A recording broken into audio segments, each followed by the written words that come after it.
जैन श्रमण संस्कृति के महान पर्व पर्वाधिराज पर पर्युषण चल रहे हैं।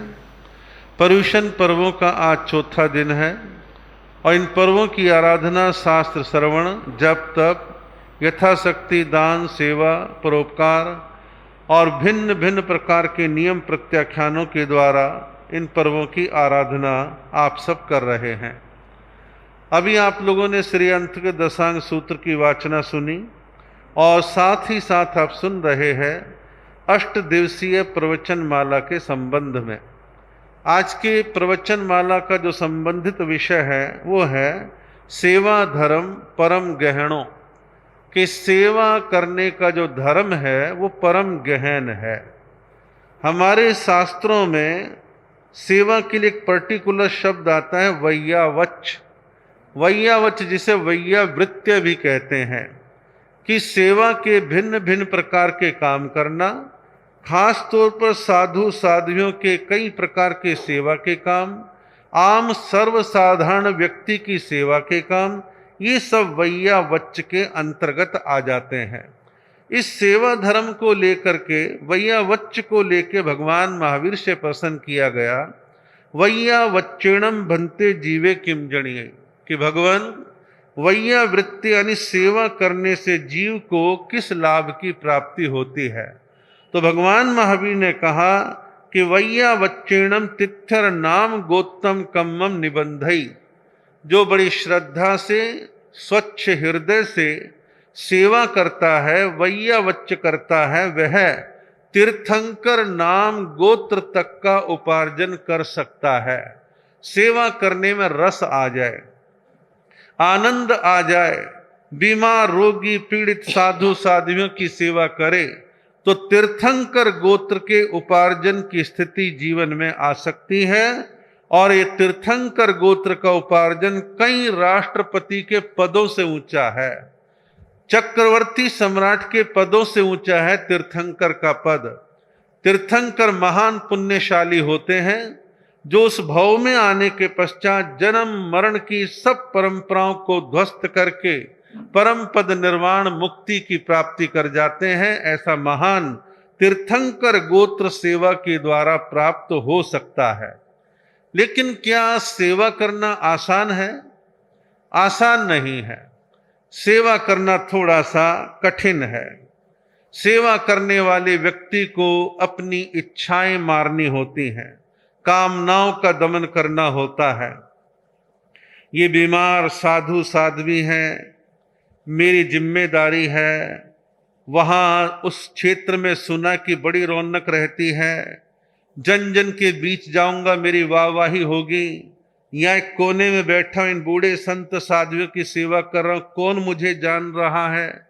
इस प्रकार के सारे आकर्षणों को छोड़ करके, अपनी इच्छाओं को दबा के, कामनाओं को दबा करके सेवा करना ये आसान काम नहीं है। जो करते हैं धन्य है उनका जीवन।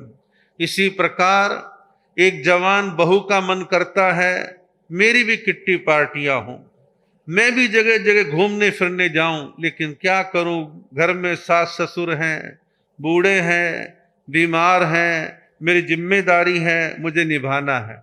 बस यहां दो भावनाएं बन जाती हैं।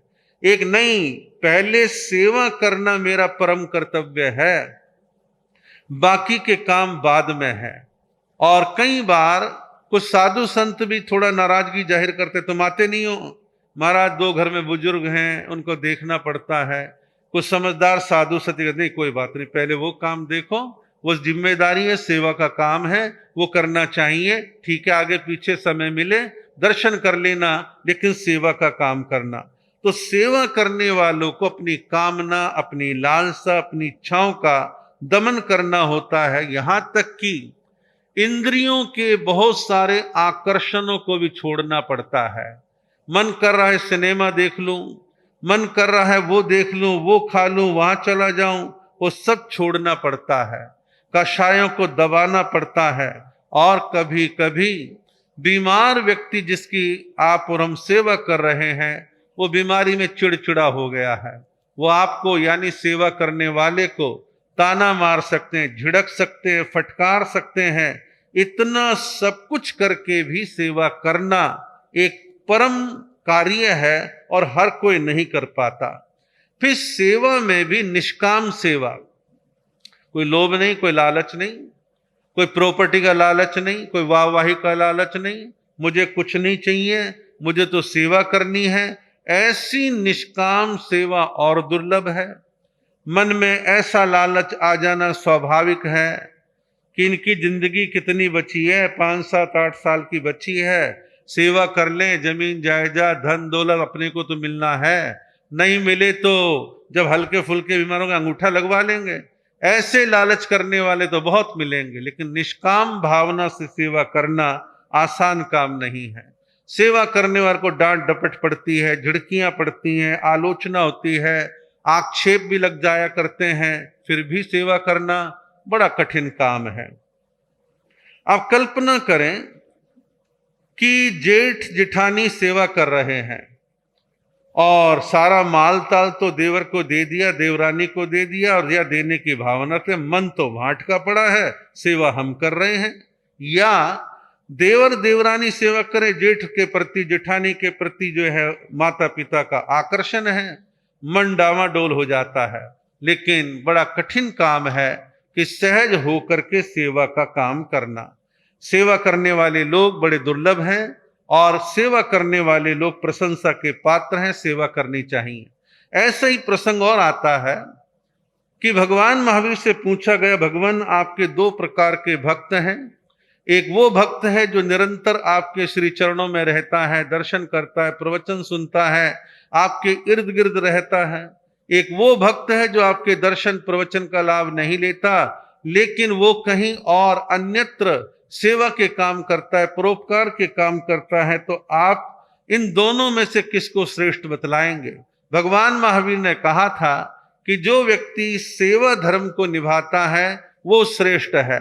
उपदेश सुना, प्रवचन सुना, सेवा धर्म से वंचित रहे तो ऐसे व्यक्ति को विशेष उन्होंने महत्वपूर्ण नहीं माना, सेवा करने वाले को विशेष रूप से महत्वपूर्ण माना है। हमारे यहाँ पर सेवा के क्षेत्र के अंदर नंदी सेन मुनि का वर्णन आता है कि सेवा के क्षेत्र में नंदी सेन मुनि ने कितना श्रेष्ठ उदाहरण जो है प्रस्तुत किया।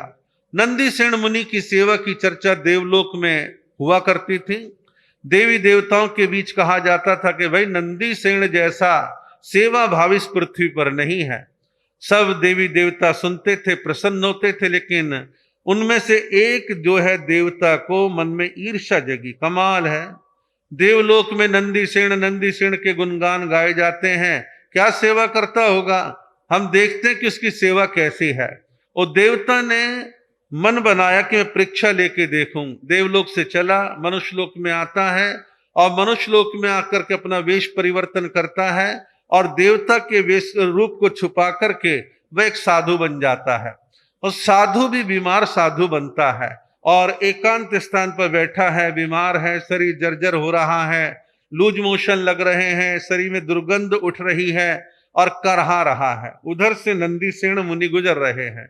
नंदी सेन मुनि की निगाह पड़ते एक साधु जी बैठे हैं और कपड़े कुछ खराब हो रहे हैं। उन्होंने देखा, शरीर की सफाई करी और कहा कि मैं आपको आगे लेके चलता हूं जहां आप जाना चाहते हैं। उन्होंने कहा अच्छा तू लेके चलना चाहता है, भाई मेरे बस की चलना नहीं है, मैं ऐसे पैदल नहीं चल पाऊं, मेरा तो सारा शरीर बड़ा कमजोर हो गया है। नंदी सेन मुनि ने कहा कोई बात नहीं, आप मेरे कंधे पर विराजे, मैं आपको आहिस्ता आहिस्ता लेकर के चलूंगा। देवता ने कहा, जो देवता के वेश में था साधु ने, हाँ ठीक है ठीक है। अब नंदी सेन मुनि ने साधु को कंधे बिठा लिया और चलने लगे। अब देवता था, माया उसके पास थी, कुछ कर सकता था, उसने अपना वजन भी थोड़ा सा बढ़ा लिया, थोड़ा वेट उसके बॉडी पर डाला, नंदी सेन के कंधे पर डाला और इधर जो है जानबूझ करके कुछ मलमूत्र भी छोड़ दिया। मलमूत्र छोड़ा, नंदी सेन के ऊपर गंध पड़ने लगा। नंदी सेन मुनि चल रहे हैं, थोड़ा ऊबड़ खाबड़ जमीन थी और चलने में दिक्कत हो रही थी। जब लड़खड़ाने लगे तो ऊपर कंधे पे बैठा वो साधु कहता है, देखता नहीं है कैसे चल रहा है, मैं गिर जाऊंगा, मुझे तकलीफ हो रही है। वो कहता कोई नहीं, आगे से ध्यान रखूंगा, आराम से लेके चलूंगा। अब वो आराम से लेकर के चल रहा है और एक छोटा सा गांव खेड़ा कस्बा आया और वहां पहुंच करके जो है कोई साधु संतों के रुकने का स्थान था, वहां उस मुनि को उतारा, कहा मैं आसपास के घरों से पानी लेकर के आता हूं और आपकी भी शुद्धि करूंगा, अपनी भी शुद्धि कर लूंगा, फिर आपकी यहाँ पर सेवा की व्यवस्था की जाएगी, सब तरह का आनंद रहेगा, आप थोड़ा वेट करें। अब नंदीसेन मुनि पानी लेने के लिए चला गया है, पानी लेकर के लौटता है तो देखता क्या, वहां तो कोई बीमार साधु वाधु है नहीं। निगाह मारी तो एक कोने में चमचमाता दिव्य पुरुष, वो देवता खड़ा दिखाई दिया। देवता को देख करके बड़ा आश्चर्यचकित, ये क्या मामला है? कहा जी मुनि कहाँ गए? बोले कोई मुनि मुनि नहीं थे, मैं स्वयं वो मुनि के वेश में था। बोले मैं समझा नहीं। बोले आपकी सेवा की चर्चा देवलोक में देवताओं के बीच हो रही थी, मेरे मन में ईर्ष्या जागी, मैं परीक्षा लेने के लिए आया। जो बात मैंने देवलोक में सुनी थी उससे भी सवाया आपकी सेवा को मैंने देखा, मैं आपकी सेवा को नमन करता हूं, बोलो मेरे से क्या चाहते हो? नंदीसेन ने कहा कुछ नहीं, सेवा धर्म को निभाता रहूं, बस ऐसा आशीर्वाद आप दीजिए, बाकी सब प्रकार का आनंद है। वो देवता नमन करके चला जाता है। अब देवता आए या ना आए, लेकिन हम और आप पृथ्वी पर हैं। हम और आप और हमारे और आपके बीच में बहुत सारे लोग हैं जो आज भी सेवा के मिशन को निभाते हैं, और घरों में भी सेवा करने वाले बिल्कुल नहीं हैं, ऐसा भी नहीं कह सकते, लेकिन ये तो कह सकते पहले की अपेक्षा सेवा का भाव घटा है, और आम जनमानस में भी सेवा भावी भी बहुत सारे हैं, और अनेक तरह के विपरीत लोग भी आपको देखने पर मिल जाएंगे। लेकिन कुल मिलाकर के सेवा धर्म को निभाने का हर संभव प्रयास करना चाहिए। सेवा कर्म काटने का मार्ग है। आप भूखे नहीं रह सकते, तपस्या नहीं कर सकते, लेकिन आप सेवा करके परम पुण्य की प्राप्ति कर सकते हैं। और आप यदि निष्काम सेवा करते हैं तो आप कर्म की निर्जरा भी इसके द्वारा कर सकते हैं, और निष्काम सेवा के मार्ग को अपनाएंगे और उत्तम है। एक वैदिक ऋषि मुनियों का एक आश्रम था, और वह बहुत सारे ऋषि मुनि सन्यासी उस आश्रम में रहा करते थे। आश्रम की अपनी कुछ चर्या थी। सारे ऋषि संत मुनि जो जितने भी थे वो कुछ ना कुछ अच्छे कार्य वहां पे करते थे, और बड़ा शांत वातावरण है, हरा भरा वातावरण है, और सब संतों के बड़े बड़े झोंपड़े बने हुए हैं, झोंपड़ों में निवास करते हैं, हरे भरे पेड़ हैं, कुछ जंगली जानवर पक्षी दाएं बाएं घूमते फिरते रहते हैं। उन ऋषि मुनियों में से कुछ स्वाध्याय करते हैं, कुछ जप करते हैं, कुछ तप करते हैं, कोई कुछ करता है, कोई कुछ करता है, सब अपने अपने तरीके से काम कर रहे हैं।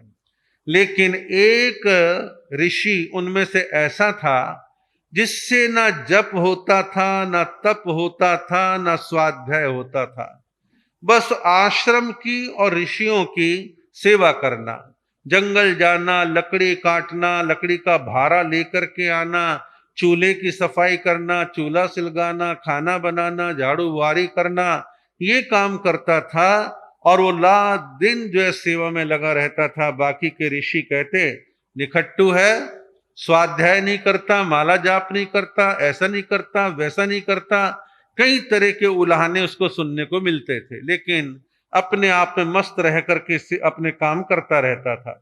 एक दिन की बात है, प्रकृति जो है प्रकुपित हो गई, और प्रकृति प्रकुपित हुई तो जोरदार अंधड़ तूफान चलने लगा, और जोरदार अंधड़ तूफान के चलने का परिणाम यह निकला, ऋषियों का आश्रम ढह गया, और जितने ऋषि अंदर थे दब करके मर गए। ऋषि दब करके मर गए। मरने के बाद देवलोक में गए, और देवलोक में सबका मान सम्मान होता है, लेकिन उस मान सम्मान में एक अंतर्भेद पड़ गया। अंतर्भेद क्या पड़ा? एक ऋषि को विशेष तौर पर मुकुट बांधा गया, सोने के सिंहासन पर बैठाया गया। जब ये काम होने लगा तो बाकी के ऋषियों से सहन नहीं हुआ। उन्होंने देवलोक वालों से शिकायत करी कि भाई आप किसको गलती से मुकुट बांध रहे हो, सिंहासन पर बैठा रहे हो? इसने कोई माला नहीं फेरी, कोई स्वाध्याय नहीं किया, कोई जप तप नहीं किया, और हम तो रात दिन इन कामों में लगे रहते थे, ये तो कुछ करता ही नहीं था। बोले हाँ, हमें मालूम है कि क्या करता था क्या नहीं करता था। इसने आप सबकी सेवा करी, आश्रम की सेवा करी, और सेवा करने के परिणाम से इसको आप सबसे ज्यादा एक्स्ट्रा सम्मान, एक्स्ट्रा आदर इसको मिलेगा, ये इसका हकदार है। आप विचार करें कि सेवा करने वाले व्यक्ति का पुण्य कितना प्रबल बन जाता है। सेवा कभी खाली नहीं जाती। आदमी को सेवा करते समय अपने मन को अच्छा बना करके काम करने का भाव निरंतर रखना चाहिए। कोई लगभग 40-45 साल पहले बंबई में एक प्रयोग किया गया कि एक सरकारी हॉस्पिटल में 2 प्रकार के लोग भेजे गए।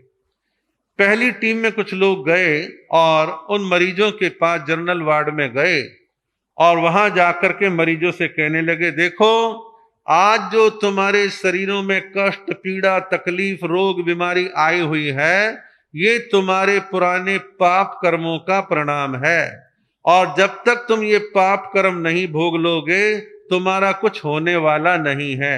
ऐसे उपदेश दिए, कड़वी कड़वी बातें कही और वो वापसी आ गए। अगले दिन दूसरी टीम भेजी गई। दूसरी टीम जो अगले दिन गई, उन्होंने जाते के साथ ही उनके कपड़े चेंज करवाए, बॉडी की सफाई करी, दूध, चाय, फल फ्रूट का इंतजाम किया, उनके हाथ पांव दबाए, सेवा करी और ऐसे कुछ दिन तक उस सेवा का काम चलता रहा। जब ये टीम अपना काम करके आ गई तो बाद में सर्वे करवाने वाले पहुंचे, मरीजों से कहा, 2 प्रकार की टीम आई, दोनों में से कौन सी टीम आपको ज्यादा अच्छी लगी? बोले पहले वाले आए थे वो तो हमारे कर्मों को दोष दे के, ताने से मार के, पीड़ित करके चले गए। बाद वाले बहुत अच्छे थे, वह हाथ पांव दबाए, दूध चाय पूछी, हमारे शरीर की सेवा करी, अच्छा हमारा ख्याल रखा, वो लोग ज्यादा अच्छे थे। तो सेवा करने वाले लोग सर्वत्र आदर के पात्र बनते हैं और सेवा धर्म को निभाने का हम सबको प्रयत्न करना चाहिए। सेवा का क्षेत्र बड़ा व्यापक है और सेवा के क्षेत्र में कई प्रकार के प्रयोग किए जा सकते हैं, बस मन होना चाहिए सेवा करने का। मैं देखता हूं ऐसे ऐसे लोग हैं, घर घर जाते हैं, कहते हैं आपके घर में बची हुई दवाइयां हैं, हमें दे दो। उनकी एक्सपायरी डेट देखते हैं, कैटेगरी बनाते हैं और आगे जिनको जरूरत है उनकी सेवा में दवाइयां पहुंचाने का काम करते हैं। बहुत सारी एनजीओ संस्थाएं और व्यक्ति ऐसे हैं, औरों के यहाँ के रिटायर्ड पुराने कपड़े लेते हैं, रफू करते हैं, धुलाई करवाते हैं, प्रेस करते हैं, पुराने कपड़े जरूरतमंदों को देने का काम कर दिया करते हैं। और कुछ लोगों की रुचि ऐसी रहती है, अनाथ आश्रमों की सेवा करके उनको सुकून मिलता है। कईयों को वृद्ध आश्रमों में जाकर के बूढ़े लोगों की, सीनियर सिटीजन की सेवा करके आनंद आता है और कईयों को कोड़ी गृह में जाकर के कोड़ियों की सेवा करके आनंद आता है। और सेवा कई प्रकार से होती है। हालांकि सेवा में पैसे की भूमिका है, लेकिन पैसे के अतिरिक्त भी कई प्रकार की सेवाएं हैं। पहले तो मन से सेवा करना, सेवा का मन बना करके रखना, तन से सेवा करना, धन से सेवा करना, बुद्धि से सेवा का प्लान बनाना और इसी के साथ साथ समय का योगदान देना। सेवा करने के लिए समय लगता है तो समय भी निकाल करके हमारे को सेवा करने का भाव रखना चाहिए। और सेवा का फील्ड बहुत बड़ा है, आप जहां मर्जी अपनी ड्यूटी को छांट सकते हैं। पूज्य गुरुदेव श्री प्रेम सुख जी महाराज को पहला हार्ट अटैक आया, सदर बाजार में थे और तीर्थराम हॉस्पिटल में लेके गए तो वहां एक लेडीज डेली लगभग 10 और 11 बजे के बीच में आती थी और हाथ जोड़ के कहती, स्वामी जी ठीक हो, कोई दिक्कत तो नहीं है और कोई परेशानी हो तो मुझे बतलाओ। और गुरुदेव कहते नहीं सब ठीक है, सब बढ़िया है। एक दिन पूछ लिया कि आप हॉस्पिटल की मालकिन हैं? बोला कि नहीं, मैं यहाँ वॉलेंट्री सेवा देती हूँ। बोले क्या मतलब? कहा जी कुछ साल पहले मेरे पति को हार्ट की अचानक तकलीफ हुई, हम हॉस्पिटल लेकर के आए, कोई डॉक्टर नहीं मिला, फर्स्ट एड नहीं मिली, प्रणाम कि वो बच नहीं पाए, उनकी मृत्यु हो गई। मेरे मन में ख्याल आया कि एक अव्यवस्था की वजह से मेरे पति नहीं बचे, लेकिन ये अव्यवस्था किसी और के साथ ना आए। उसके बाद मैंने मिशन बना लिया कि मैं यहाँ वॉलेंट्री सेवा दूं और आकर के सेवा देखूं और हॉस्पिटल वालों ने मुझे परमिशन दी है, आप इस प्रकार की सेवा दे सकते हैं, कोई कमी लगे तो आप हमारे को बताइए, हम इसको ठीक करेंगे। मैंने स्वयं अपनी आंखों से देखा है। आनंद ऋषि जी महाराज के नाम से हॉस्पिटल अहमदनगर, हमारे अपने समाज के 5, 7, 10 श्रावक लोग सुबेरे 9 बजे से लेकर शाम 6 बजे तक आनंद ऋषि हॉस्पिटल में जाते हैं। चारों तरफ वार्ड में इधर उधर लोगों से, मरीजों से मिलते हैं और पूछते हैं कोई तकलीफ हो तो बतलाओ, और है तो उसे ठीक करवाएंगे। तो ऐसे बहुत तरह से सेवा करने वाले लोग सेवा के क्षेत्र में अपना योगदान प्रकट करते हैं। बात आती है सेवा के क्षेत्र में जैनों की क्या भूमिका है।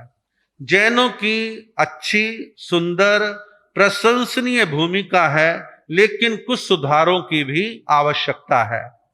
हमारे जैन समाज में पैसे का प्रदर्शन भरपूर रीति के साथ कई कई ऐसे स्थानों पर होता है जिनमें सुधार लाने की आवश्यकता है, और पैसे के प्रदर्शन के दुष्परिणाम हमारे समाज को भोगने भी पड़ रहे हैं। बहुत अत्यधिक महंगे पंच कल्याणक, प्रतिष्ठा महोत्सव, जिनके बजट अब करोड़ों में पहुंच रहे हैं, और एक से एक नक्काशीदार जैन तीर्थों का निर्माण। जैनों की जनसंख्या कितनी? 45 लाख, और तीर्थ पे तीर्थ बना रहे हैं। सारी खाने पत्थर की खाली करने का ठेका सा ले लिया है, करोड़ों रुपये उसमें लगता है, और ना जाने किस किस प्रकार के कार्य, तीर्थों का निर्माण, महंगे बजट वाले चातुर्मास, अनेक तरह के काम होते हैं।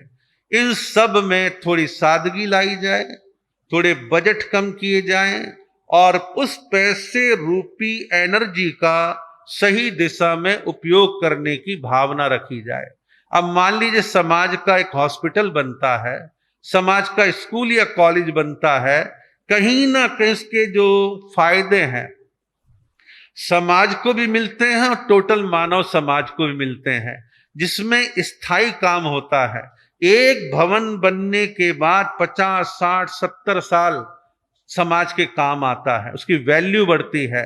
लेकिन इधर बिल पेमेंट हुए धड़ाधड़, टेंट हाउस वाले, कैटरिंग वाले, प्रचार वाले सब ले गए, और जब ड्रोन के द्वारा आकाश में लेजर सिस्टम से कुछ चीजें दिखाई जाए, लोग कहते हैं वाह वाह वाह, हमारे समाज ने कितना बढ़िया काम कर दिया। और लाइटिंग ऐसी कि रात को सुई गिर जाए, देख लो। इन चीजों में थोड़ा सा परिवर्तन लाया जाए, थोड़े कट लगाए जाए, चीजों को सुधारने का भाव जो है बनाना चाहिए। एक चीज और मैं कहूंगा, जैनों की सेवा दिखती नहीं, दिखनी चाहिए। आपको किस रूप में? आप कितने बजट लगा लो, कितने सेवा काम कर लो, फिर भी क्रेडिट और समाजों को दिखता है। थोड़ा सा हमारे काम करने के तरीके बदलें, और काम करने के तरीके बदलें, और थोड़ा सा उस दृष्टि से कह रहा हूं कि प्रचार हो जो जैन जैनेतर समाज को प्रेरणा दे कि देखो इन लोगों ने कितने सुंदर काम किए हैं, कितना अच्छा काम कर रहे हैं। अब जीतो संस्था के सुंदर कार्यों की प्रशंसा कौन नहीं करता, हर कोई प्रशंसा करता है। तो जैनों को भी अपने सेवा के कामों को सुंदर रूप दे करके उसको प्रचारित भी करना चाहिए। अब देखिए आप, जीतो नाम की संस्था ने 2008 में जैन साधु साधियों का जो है इंश्योरेंस करवाया, इलाज की व्यवस्था करी, और लगभग 14,000 जैन साधु साधियों के इलाज पर प्रत्येक एक बार के एडमिशन पे 3 से 5 लाख तक का खर्चा वो लोग देते हैं। अच्छा काम है। जीतो संस्था ने IAS IPS की पढ़ाई का काम करवाया समाज में, वो एक अच्छा प्रशंसनीय काम है। इसी प्रकार महावीर इंटरनेशनल जो कि सेवा के काम देखते, खासतौर पर आंखों की बीमारी का काम देखती है, और गरीब झुग्गी झोपड़ियों के अंदर राशन बांटना, दीपावली पर विशेष सेवा के काम करना, ये हमारे जैन समाज की संस्था करती है। BJS भारतीय जैन संगठना, जिसने बड़े बड़े अच्छे सुंदर काम करके दिखाए हैं, उसके अलावा हमारे जैन समाज के पूरे देश के अंदर बड़े बड़े बिजनेस घरानों के पर्सनल ट्रस्ट बने हुए, ट्रस्टों के माध्यम से कई प्रकार के सेवा के काम वो लोग करते हैं। कई सोसाइटियां काम करती हैं, और कुछ लोग व्यक्तिगत सेवा के काम करते हैं। आचार्य श्री चंदना जी महाराज, जो कवि उपाध्याय अमर मुनि जी महाराज के मार्गदर्शन में जिन्होंने बहुत से काम किए हैं, चंदना जी महाराज ने इतने सेवा के काम बिहार में करे, गुजरात में करे, परिणाम भारत सरकार ने उनको पद्म श्री का अवार्ड देकर के सम्मानित किया। एक व्यक्ति पूना में है, शांतिलाल जी मूथा। शांतिलाल जी मूथा ने बीजेएस बनाया और उसके माध्यम से सैकड़ों प्रकार के सेवा के काम उन्होंने चालू किए और जो मील के पत्थर की तरह काम कर रहे हैं। डीआर मेहता जी सन 1975 के अंदर भगवान महावीर के 2500वें निर्वाण महोत्सव भगवान महावीर विकलांग सहायता समिति का निर्माण किया और लाखों लाखों लोगों के कटे फटे हाथ और पांव, आर्टिफिशियल हाथ और पांव लगाने का मिशन चालू किया और उसके बाद तो देश में ये चीज काफी फैल गई है। और भी बहुत सारी संस्थाएं इस प्रकार के काम करती हैं और हमारे समाज की भी संस्थाएं हॉस्पिटलों के रूप में, डिस्पेंसरियों के रूप में बहुत तरह के काम करती हैं और हमारे समाज की ऊर्जा हमारे समाज के बैनर तले काम आए, ऐसे प्रयास हमारे को करने हैं। और हमारे समाज के अलावा बहुत सी एनजीओ संस्थाएं काम करती हैं। आप देखिए नारायण सेवा संस्थान, जिन्होंने बड़ा सुंदर काम करके दिखाया। शिरडी के साईं बाबा के ट्रस्ट के द्वारा एजुकेशन के क्षेत्र में, हॉस्पिटल के क्षेत्र में काफी काम किए जा रहे हैं। वैष्णो देवी ट्रस्ट के द्वारा दुनिया भर के काम होते हैं। तिरुपति बालाजी ट्रस्ट के द्वारा वहां भी आंध्र प्रदेश में काफी काम होते हैं। सिख समाज, ईसाई समाज, मदर टेरेसा, बाबा आमटे, सबने बहुत अच्छे अच्छे काम करके दिखाए हैं। और आरएसएस का एक विंग है सेवा भारती, उसके द्वारा बड़े अच्छे अच्छे काम होते हैं। और हमारे जैन कॉन्फ्रेंस ने भी कुछ योजनाएं बनाई, हालांकि वो योजनाएं कभी बहुत अच्छी चलती है, कभी स्लो हो जाती हैं। इनको और अच्छी धार देने की आवश्यकता है। और ऐसे भी साधु साध्वियां हैं जिनकी ना सोसाइटी है, ना कोई रजिस्ट्रेशन है। महाराज के पास एक पीड़ित व्यक्ति आता है, कहता महाराज कहीं मेरा नाम ना आए, लड़की की शादी करनी है, इलाज कराना है, बच्चे की पढ़ाई में कुछ आवश्यकता है। साधु संत भी विचार कर ले, चल बेचारा परेशान है, इस हम इतने सालों से जानते हैं, वाकई में परेशान है, इसकी सहायता होनी चाहिए। और महाराज लोग क्या करते हैं, बीच में पुल का काम करते, सेतु का, इससे कहा, इसको दिलाया और उसका बेचारे का काम हो जाता है। हालांकि ये नौबत ना आए कि साधु संतों को माध्यम बनाया जाए, फिर भी कोई निर्मल भावना से ले रहा है, दे रहा है और महाराज भी न्यूट्रल भाव से दिलवा रहे हैं तो किसी हद तक ठीक है। मैंने भी बहुत सारे ऐसे बच्चों की पढ़ाई में और कईयों के इलाज में कुछ सहायताएं दिलाई, जिसके आज एक अच्छे परिणाम दिखाई दे रहे हैं और बीच बीच में चलता रहता है। तो कुल मिलाकर के कि सेवा धर्म बड़ा महान है। आपको, हमारे को, सभी को मिलजुल करके छोटे बड़े सेवा के बहुत तरह के काम जो है निरंतर करने चाहिए, उनको आगे बढ़ाने का प्रयास करना चाहिए और ऐसे कार्यों के लिए हमारे को एक पॉजिटिव सोच बना करके चलनी चाहिए।